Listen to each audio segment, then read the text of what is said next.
प्रणाम दोस्तों। स्वागत है आपका मेरे इस YouTube चैनल साहित्य सागर में। दोस्तों, आज मैं आपके लिए लेकर आई हूँ शिवानी जी की लिखी कहानी शपथ। पीछे से आकर उसने धीरे से मेरे कंधे पर हाथ धरा और मैं चौंक कर मुड़ी। एक पल के लिए मैं उसे देखती ही रह गई। मैं कुछ कहती इससे पहले ही वो हंसी।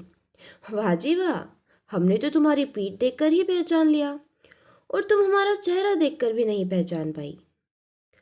ओह शुभ्रा, पर कितनी बदल गई हो तुम। मैंने कहा। वो क्या 20 वर्ष पूर्व की शुभ्रा थी? तब का गोल गोल आनंदी चेहरा लंबोतरा होकर और भी आकर्षक बन गया था। सुघड़ जूड़े में मंडित घने केश पाश की गरिमा क्षीण होने से ही संभवतः उसे काट छांट कर यत्न से टीज कर दिया गया था। उन अधरों की स्वाभाविक लालिमा को मैंने बहुत निकट से देखा था। उन्हें निरंतर रंग कर ही क्या स्वामिनी ने ऐसा धूमिल बना दिया था। सूखे पपड़ी पड़े क्लांत अधरों पर अवसन्न स्मित की रेखा सहज उज्जवल हो उठी। यहाँ बड़ी भीड़ है, चल न कार में चलकर बैठे। और मैं कुछ कहती इससे पूर्व वह मुझे अनेक कारों की पंक्ति में भी विशिष्ट रूप से चमकती अपनी काली लंबी गाड़ी में खींच ले गई। मैंने कभी सोचा भी नहीं था कि तू यहाँ मिल जाएगी। कार की हल्की रोशनी जलाकर वह मुझसे सट गई। अपनी क्षीण कटी के कौमार्य को वह निश्चय ही मुट्ठी में बांधकर सेंधती आई थी, पर फिगर को जकड़े रहने पर भी संस्कृति जैसे उसकी पकड़ से छूटकर बहुत दूर छिटक गई थी।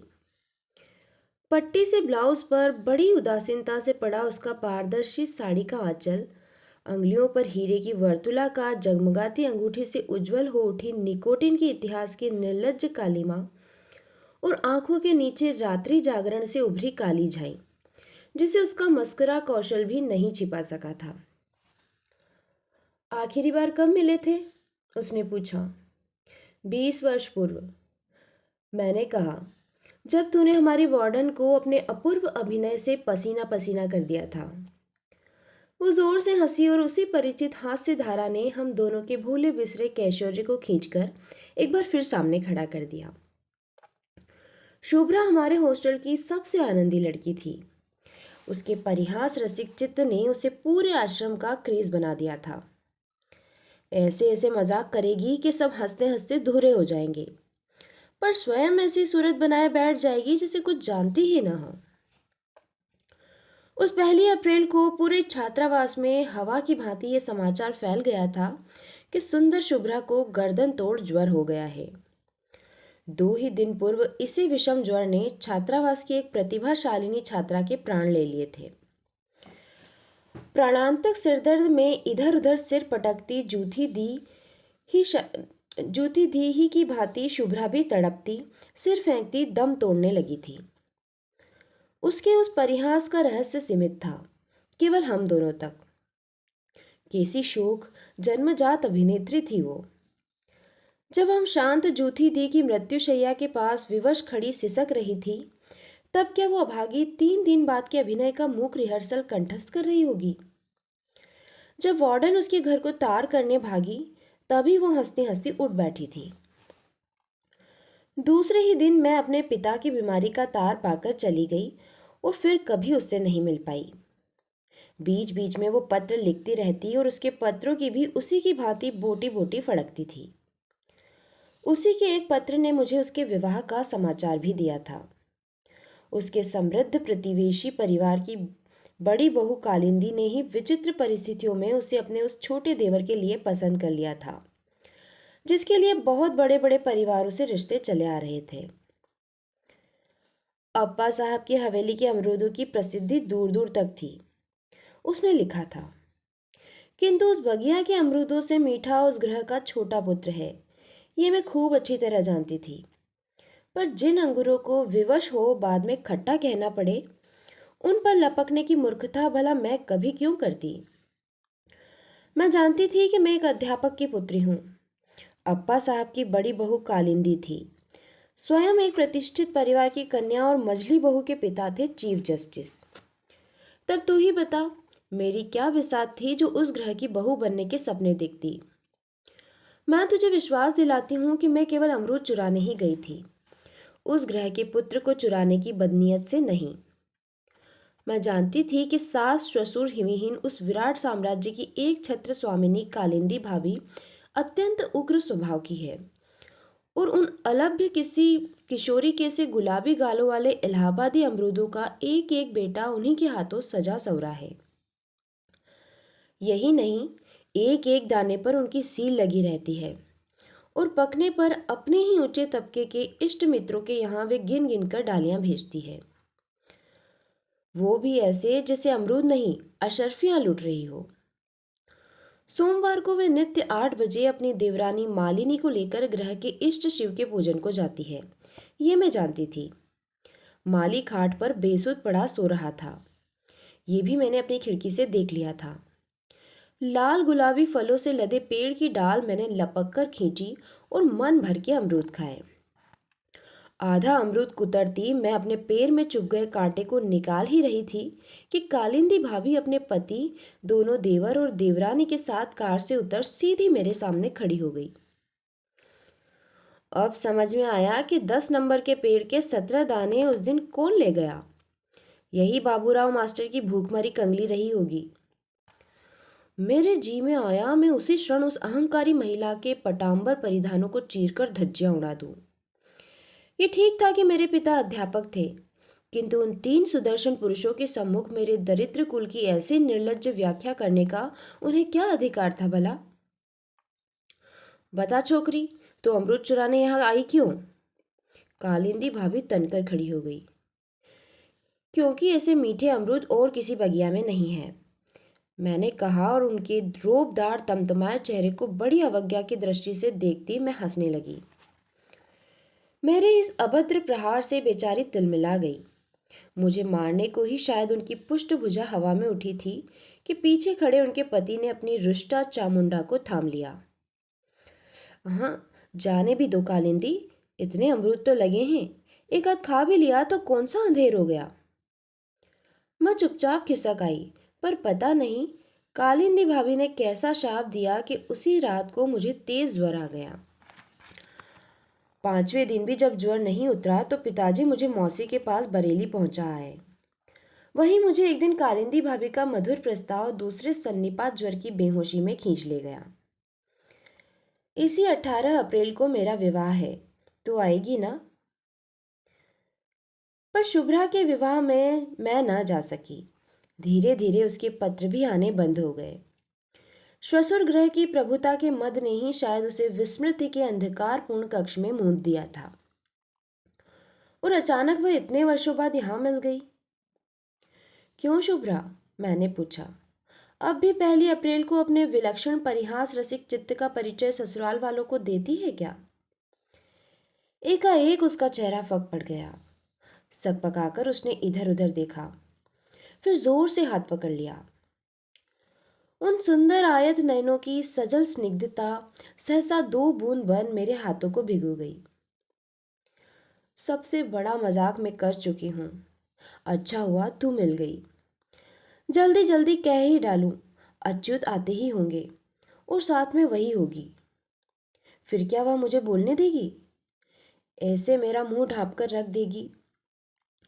पसीने से तर कांपती सफेद हथेली से शुभ्रा ने बड़े जोर से मेरा मुंह बंद कर दिया, और मेरा दम सा घुट गया। विवाह होते ही मैं समझ गई कि कालिंदी भाभी मुझे जानबूझकर ही मध्यम वर्गीय परिवार से इसलिए लाई थी जिससे मैं जीवन भर उनका रोब मानती रहूं। मातृहीन देवर को उन्होंने पुत्रवत पाला था। कहीं ऊंचे ग्रह की कन्या लाई तो मंझले देवर की ही भांति अपनी बहू के अंगूठे तले दबा मर्द बना वह भी न हाथ से निकल जाए। प्रत्येक वर्ष 2 माह की छुट्टियां हमें उन्हीं के साथ मनानी होती। यही नहीं, उनका आदेश अच्युत के लिए कानून की अमिट रेखा थी। संतानहीना कालिंदी भाभी का स्वभाव दिन प्रतिदिन उग्र होता जा रहा था। उनका प्रत्येक वाक्य मुझे बार बार स्मरण दिलाता रहता कि आज जो मैं इतने बड़े अफसर की पत्नी हूँ, उसका श्रेय मेरे भाग्य को नहीं, स्वयं उन्हीं के औदार्य को है। 2 गज की दूरी पर मायका था, किंतु मुझे 10 वर्ष के पुत्र की माँ बनने पर भी इतनी स्वतंत्रता नहीं थी कि अपने अंधे वृद्ध विधुर पिता के पास एक रात भी बिता लूं। रात रात तक उनकी ब्रिज लीला चलती और मुझे कई बार कॉफी बनाने की हाक लगती। कभी कभी तो सबकी उपस्थिति में वे मुझे बुरी तरह अपमानित कर देती। इतने साल हो गए शुभ्रा, पर ढंग से कांटा चम्मच पकड़ना भी नहीं सीख पाई हो। मैं मन ही मन उबल उठती। अपनी संपत्ति का लाख घमंड करे कालिंदी भाभी, घर की बहुओं में मेरा ही पलड़ा सबसे भारी था। भारी चुंबक की स्वाभाविकता से एक दिन मेरा ही पुत्र अप्पा साहब की संपत्ति को खींच लेगा। मालिनी भाभी के एक ही पुत्री थी, उसे भी पोलियो ने पंगु बना दिया था। वैसे इसी बीच कालिंदी भाभी एक और मूर्खता कर बैठी थी। जेठ जी के एक साले जिलाधीश थे। उन्होंने किसी अनाथालय में एक सुंदरी अनाथ बालिका देखकर कालिंदी भाभी को फोन कर दिया था। तुमने कभी कहा था कि तुम किसी अनाथ बालिका को गोद लेना चाहती हो, क्या इस बच्ची को गोद लेना चाहोगी? स्वयं जेठ जी ने उस प्रस्ताव का घोर विरोध किया था। पता नहीं किसकी लड़की है, विवाह के समय 50 समस्याएं खड़ी होगी। फिर पराई संतान बटोरने की तुम्हें क्या पड़ी है? क्या शुभ्रा का बेटा, मालिनी की बेटी हमारी संतान नहीं है? किंतु कालिंदी भाभी का बढ़ता रक्तचाप ही उनका ब्रह्मास्त्र था। उसी के प्रयोग से उन्होंने अपनी उस बचकानी जिद को भी पूरा कर लिया। लड़की वास्तव में सुंदर थी। भूरे बाल, बहुत गोरा रंग और मछली सी तिरछी आंखें। कुछ दिनों तक वह अपने परिचित परिवेश के पश्चात हमारे ग्रह के वैभव को देखकर सहम सी गई थी, पर फिर उसके स्वभाव की चंचलता स्पष्ट हो उठी। 4 ही दिन में कालिंदी भाभी ने उस पर जादू की छड़ी सी फेर दी थी। नए ढंग के कटे केश, एक से एक सुंदर फ्रॉक और शिफ्ट में वह अब पहचानी ही नहीं जाती थी। एक दिन अच्युत ने कालिंदी भाभी को छेड़ दिया। एकदम एंग्लो इंडियन लगती है तुम्हारी ईला। देख लेना भाभी, बड़ी होने पर एक दिन अप्पा साहब की सारी संपत्ति लेकर किसी दोगले इंजन ड्राइवर के साथ भाग जाएगी। भागेगी क्यों? गंभीर स्वर में भाभी ने कहा। घर का सोना घर ही में रहेगा। अच्युत, इसे तुम्हारी बहू बनाने तो लाई हूं। छी भाभी, मैंने तड़प कर कहा था। ऐसा रिश्ता सुनने में भी पाप लगता है। चचेरे भाई बहन का विवाह होता है कहीं? कैसे भाई बहन? मूर्ख कहीं की, कालिंदी भाभी बोली। इसलिए तो किसी अबोध लड़की को मैंने गोद नहीं लिया। वो खूब समझती है कि इस हवेली से उसके रक्त मांस का कोई रिश्ता नहीं है। फिर तो वे जैसे हाथ धोकर मेरे पीछे पड़ गई। कभी अतुल से कहती, जा अपनी बहू से खेल। कभी कहती, शुभ्रा अपनी बहू को देख जरा, ठीक तेरी ही तरह अमरूद चुराकर कुतर रही है। मैं मन ही मन बौखला उठती। ईला अभी से ही इतनी सुंदर थी, फिर भविष्य की उस सुलक्षणा स्वयं दूती के एक एक लक्षण मुझे सहमाने लगे थे। बचपन से ही ऐसी पकी बातें सुनकर क्या यह संभव नहीं था कि पाल के पकाए गए पपीते की भांति मेरा अबोध पुत्र भी अकाल परिपक्व हो उठे। अतुल को अपनी सगी चचेरी बहन से कोई लगाव नहीं था, किंतु ईला के बिना उसका एक पल भी जैसे सार्थक नहीं रहता। एक तो वह दुस्साहसी दस्यु कन्या पेड़ पर जंगली बिल्ली की फुर्ती से चढ़ सकती थी। उसके मित्रों के साथ क्रिकेट खेलती थी। लड़कों के प्रत्येक खेल में उसकी रुचि थी और लड़कियों के खेल से भी घोर अरुचि।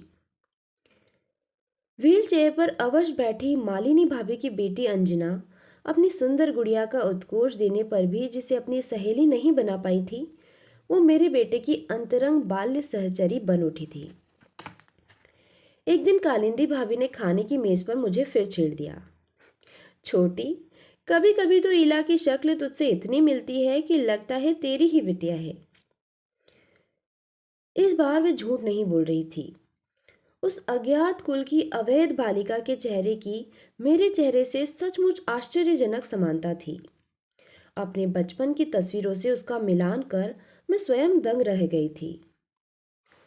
उस 31 मार्च को प्रकृति भी मेरी परिहास योजना में स्वयं ही रस ले उठी। मुझे कालिंदी भाभी की व्यंग्योक्ति उसी क्षण उकसा उठी। क्यों न अनुकूल परिस्थितियों का लाभ उठाकर उनका मत्सर बाण उन्हीं की ओर मोड़ दूं। फिर उसी दिन मालिनी भाभी भी मुझे जोश दिला गई थी। क्यों रे शुभ्रा, पिछली 1 अप्रैल को हमें तो खूब रुला चुकी है। इस बार बड़ी भाभी को रुला दे तो भी हम जाने। पिछली 1 अप्रैल को मैंने मालिनी भाभी की माँ की बीमारी का झूठा तार भेज उन्हें बिस्तर बंधवा स्टेशन भी भेज दिया था। कालिंदी भाभी ने मुझे बाद में चीर कर धर दिया था। ये भी कैसा मजाक है छोटी। पर दोष मेरा नहीं था। रूप और वैभव के गर्व में फूली मालिनी भाभी इधर गैस के गुब्बारे सी पकड़ में ही नहीं आती थी। एक दिन बोली थी, हमें कभी कोई बुद्धू नहीं बना सकता। इतनी पहली अप्रैलें आई और गई। मजाल है कि किसी को कंधे पर भी हाथ धरने दिया हो हमने। बस तीसरे ही दिन मैंने उनके कंधे पर हाथ ही नहीं धरे, उन्हें झकझोर भी दिया। इसी से जब उन्होंने मुझे दोबारा ललकारा तो मैंने हंसकर कहा, अच्छा भाभी, इस बार भी मुझे तुम्हारी चुनौती स्वीकार है। और उसी क्षण मेरे कौतूहल प्रिय मस्तिष्क ने मेरी कुटिल योजना बिजली बनकर कौंध गई। वर्षों से संचित हृदय की अव्यक्त कुढ़न प्रतिशोध लेने के परिहास की बैसाखियां टेकती खड़ी हो गई। 1 अप्रैल की वो सुबह किसी किशोरी के अक्षत कौमार्योज्जल स्मित की सी स्निग्ध थी। सोमवार को भाभी हम दोनों देवरानियों के साथ हवेली के शिवालय में जाती थी। फिर उस दिन पार्थिव पूजन था। नहा धोकर 8 बजे तैयार रहने का आदेश हमें मिल चुका था। कभी हमारे श्वशुर के अंतरंग मित्र स्वयं जगतगुरु ने उस शिवलिंग की स्थापना की थी। उस शिवलिंग की महिमा का इतिहास भी विशद था। कैसे उसके स्थापित होते ही अप्पा साहब को सट्टे में अप्रत्याशित लाभ हुआ था और ग्रह के दो दो पुत्र एक साथ सिविल सर्विसेज में निकल गए थे। ये सब मैं सुन चुकी थी। ग्रह कलह के छोटे छोटे मुकदमे भी बम बोले के उस अपूर्व न्यायालय में ही निपटाए जाते।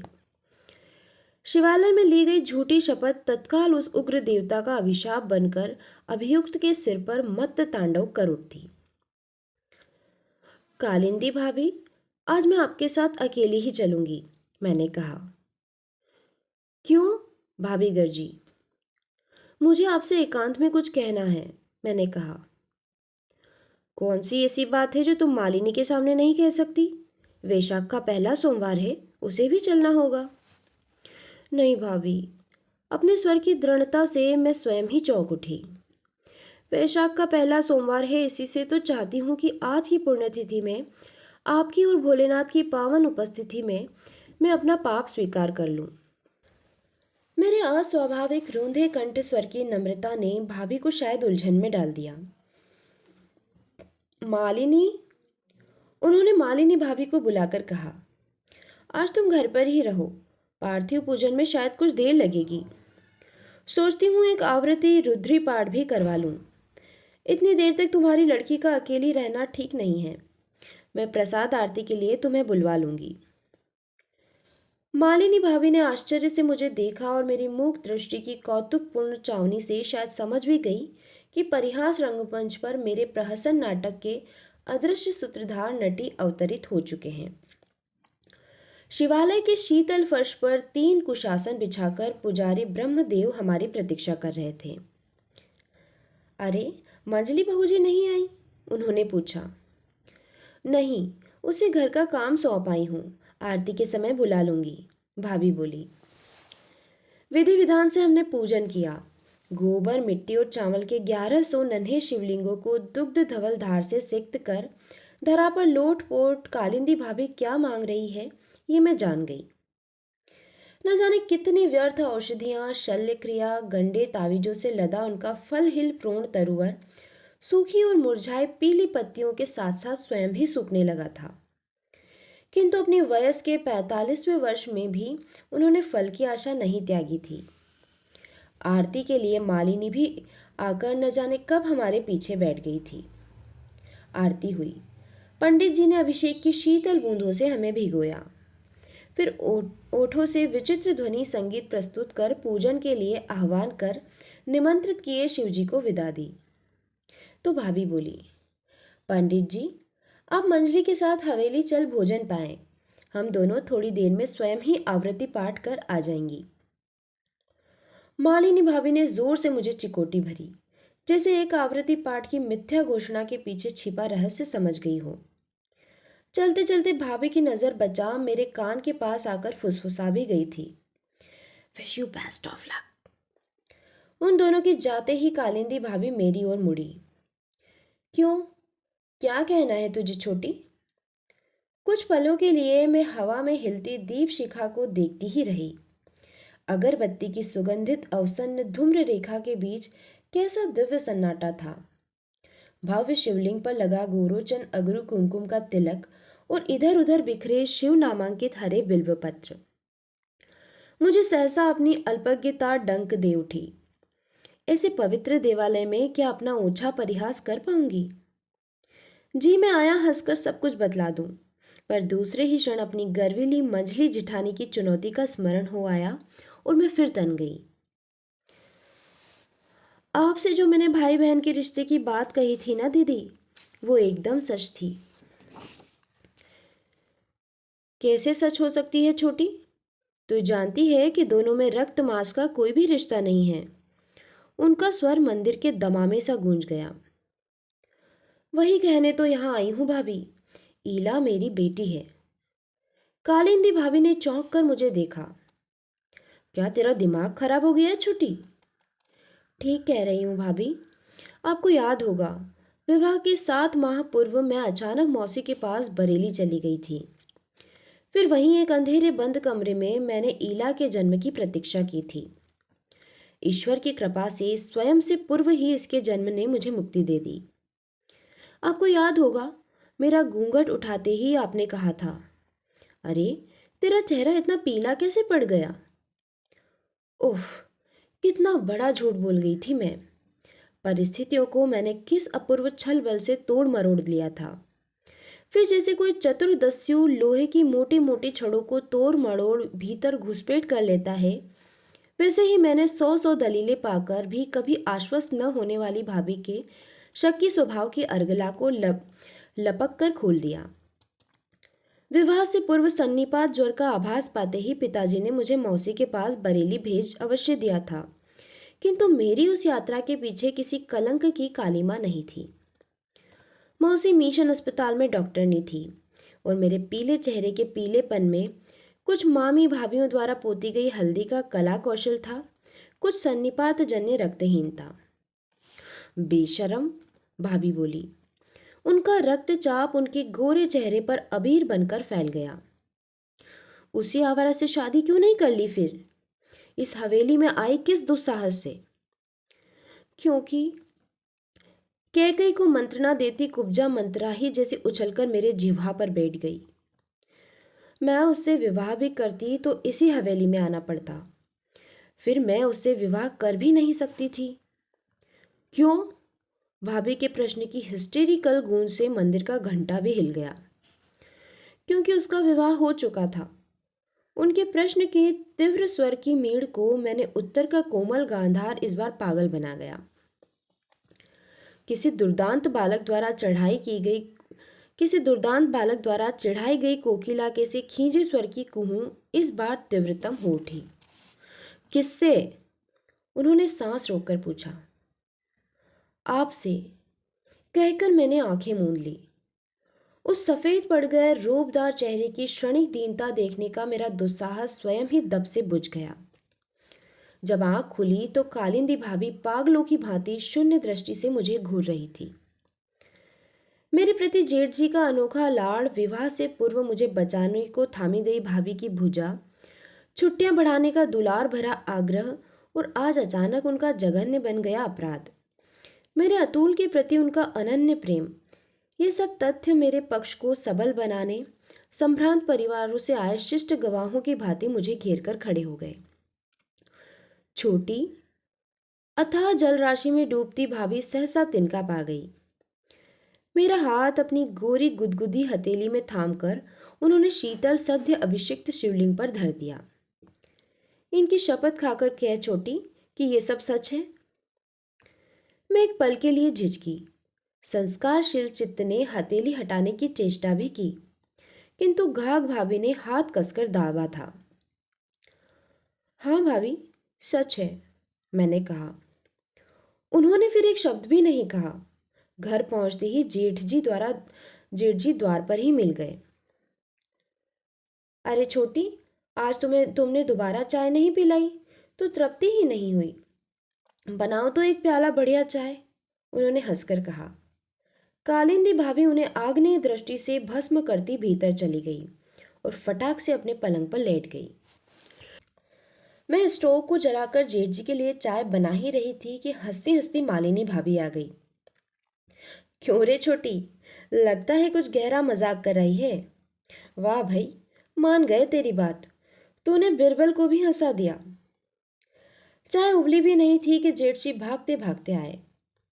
लगता है कालिंदी को रक्तचाप का बेढब दौरा पड़ गया है।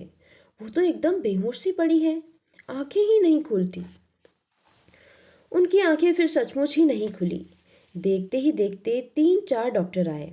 उन्हें तत्काल अस्पताल ले जाया गया। किसी आकस्मिक उत्तेजना से दिमाग की नली फट गई थी। सेरिब्रल थ्रोम्बोसिस, या तो अब प्राण हरेगा या वाणी। भगवान करे ऐसा ही हो, मैं मनाने लगी। मेरे कल मुहे घातक मजाक की मेरे देवतुल्य जेठ जी से भाभी कभी कोई कैफियत न मांग सके। पर बिना किसी से कैफियत मांगे ही कालिंदी भाभी मन का समस्त अव्यक्त आक्रोश मन ही में लिए रात के ठीक 10 बजे चली गई। ऐसी आकस्मिक मृत्यु के लिए मैं प्रस्तुत नहीं थी, पर सच पूछो तो वे गई नहीं है। तब से नित्य रात आधी रात मेरी छाती पर चढ़कर कहती है, तूने झूठी शपथ खाकर मुझसे मेरा पति छीना, अब तुझे भी पति का सुख नहीं भोगने दूंगी। जब जब अच्युत मेरे पास आते हैं वे साथ रहती हैं। वो देख, वो देख, अब मैं कहाँ छिपूं, कहाँ। व्याकुल होकर वह मुझसे लिपट गई। मैं घबरा गई। अभी तक तो ये अच्छी भली थी, अब हजरतगंज के भीड़ भरे चौराहे पर कार में थर थर कांपती मुझसे लिपटी अपनी इस विचित्र संगिनी को लेकर मैं कब तक बैठी रहूंगी। सहसा एक क्लांत कंठस्वर सुनकर मैं चौंक उठी। कितनी परेशान कर डालती हो तुम शुभ्रा।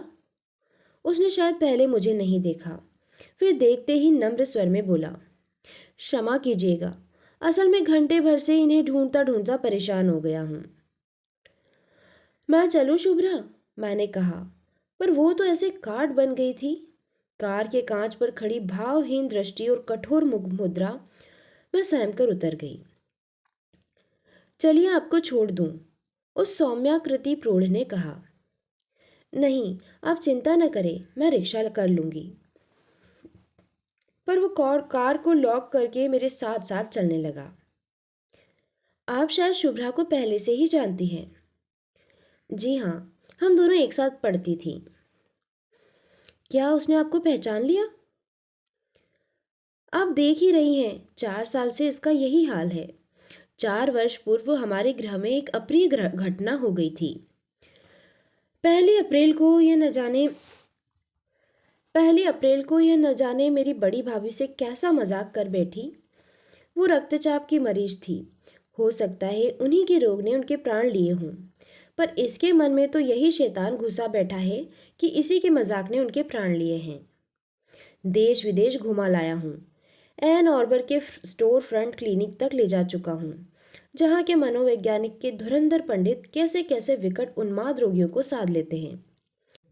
यहाँ मैं नूर मंजिल का नाम सुनकर ही इसे लाया था, पर हर विशेषज्ञ उसी मजाक का सूत्र पकड़ना चाहता है।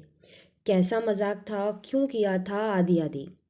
मैं क्या बतला सकता हूँ, न मुझे कुछ पता है न मालिनी भाभी को, और ये तो कुछ बतलाती ही नहीं।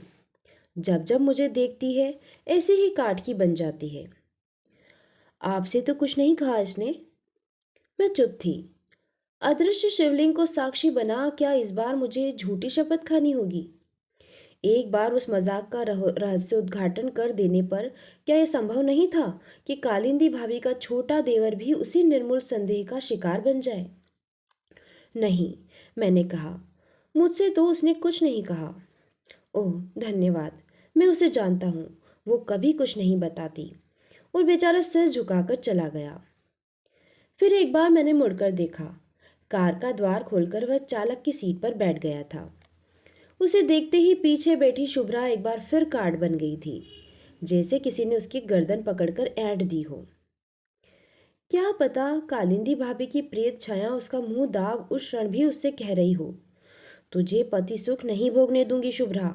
तूने झूठी शपथ खाकर मेरा पति छीना है। तो दोस्तों, कहानी यहीं समाप्त होती है। कहानी आपको कैसी लगी मुझे कमेंट बॉक्स में लिखकर ज़रूर बताइए।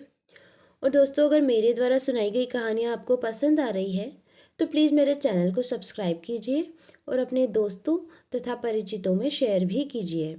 आपका बहुत बहुत धन्यवाद।